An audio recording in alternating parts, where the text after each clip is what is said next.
It's a little bit of a mystery how it got to be 11:26, and I haven't preached my sermon yet, so is it okay if I preach it? Right, okay. Thank you.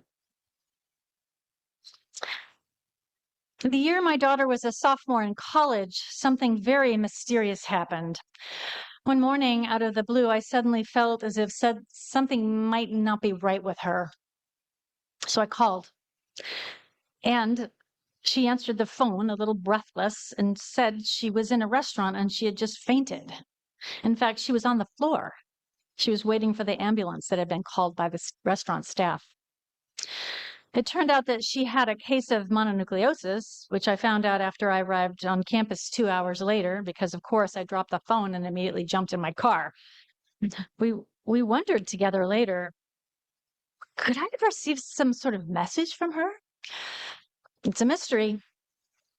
The event was especially intriguing because the same thing happened to me with my mother when I was in college. She would say she had a dream, or suddenly she thought about me, or it occurred that she should maybe pray for me, and then she would call me.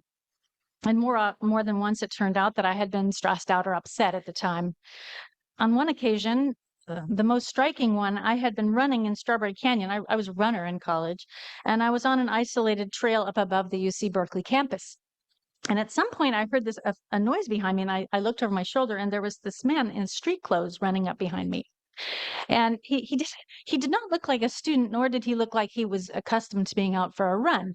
So I was immediately alarmed, and I sped up.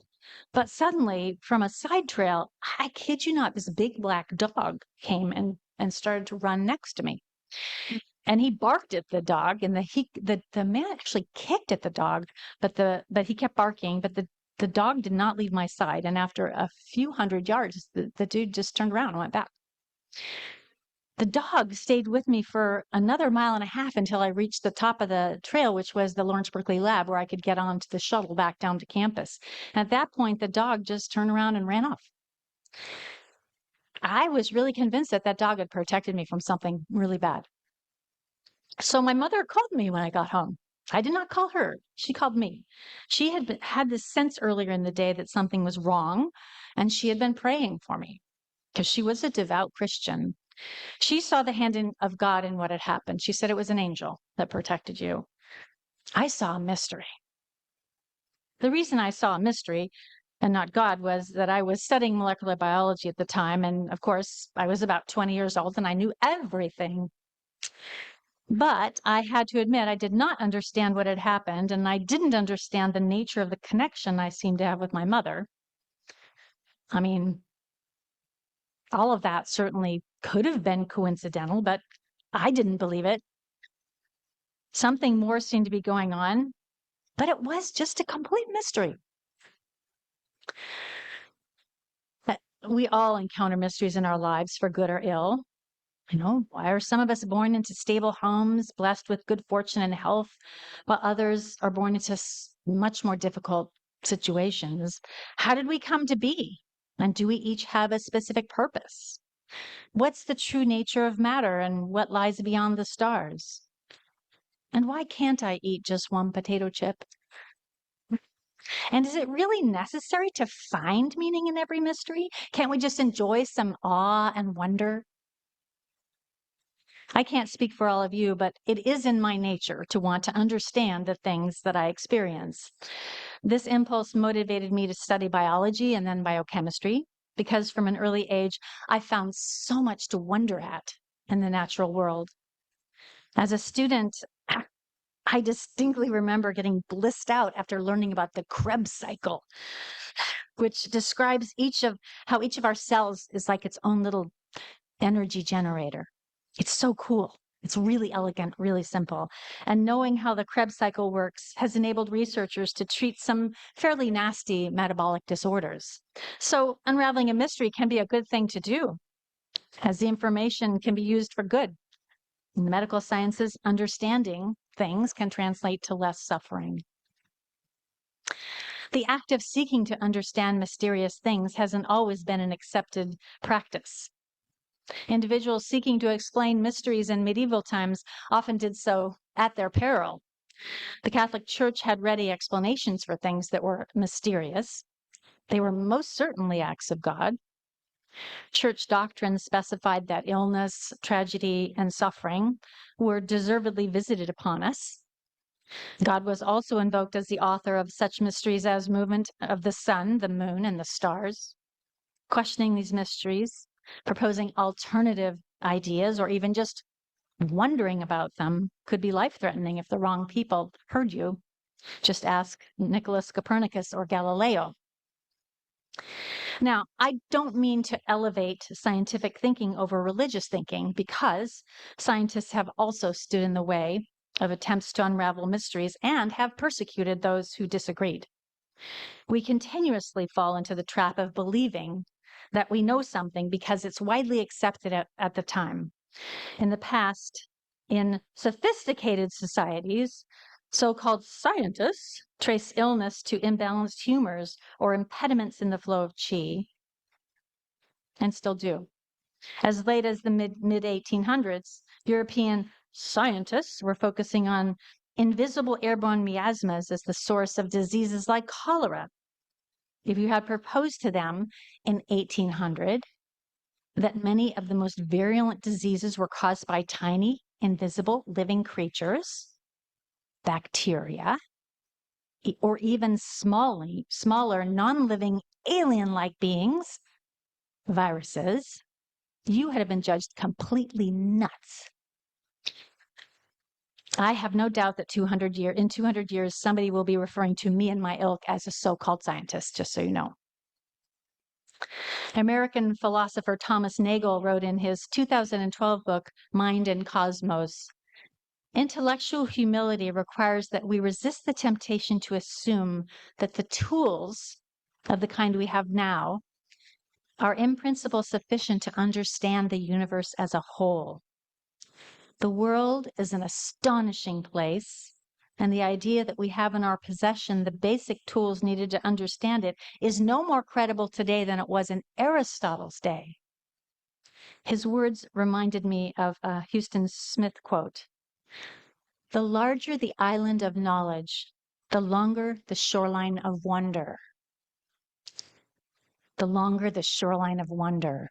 I love that image. One of the stated sources of wisdom as Unitarian Universalists is the direct experience of mystery and wonder. In our experience of mystery and wonder, we are encouraged to seek renewal of the spirit. We are also encouraged to be guided by science and reason, but there's no mandate to choose one sanctioned interpretation of their meaning, or any meaning. Mystery is simply lifted up as a potential source of renewal. That's what Unitarian Universalism say about mystery. Renewal, source of renewal. So in light of that invitation, consider these different interpretations of what happened with my daughter. First, I coincidentally called my daughter when she was in distress. Second, I sensed my daughter's distress somehow, and someday science may be able to explain how that worked.